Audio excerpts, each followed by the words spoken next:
Martin Luther Bible ఏ విధంగా చదివేవాడో తెలుసా?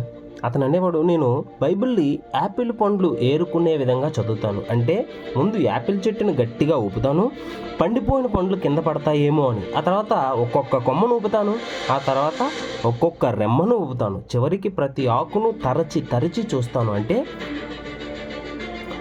నేను బైబిల్ గ్రంథం మొత్తాన్ని పరిశోధిస్తాను. చెట్టు మొత్తాన్ని ఊపినట్టుగా పండిపోయిన పండ్లు పడతాయేమోని, అంటే నా కోసం దాచబడిన సత్యాలు దొరుకుతాయని తీతాను. ఆ తర్వాత కొమ్మలు అంటే పుస్తకాన్ని జాగ్రత్తగా చదువుతాను. ఆ తర్వాత రెమ్మలు అంటే ప్రతి అధ్యాయాన్ని జాగ్రత్తగా ధ్యానిస్తాను. చివరగా ఆకులను అటూ ఇటూ కదిపి చూస్తాను. అంటే ప్రతి ప్రవచనంలో దాగి ఉన్న సత్యాలు గ్రహించడానికి మరలా చదువుతాను.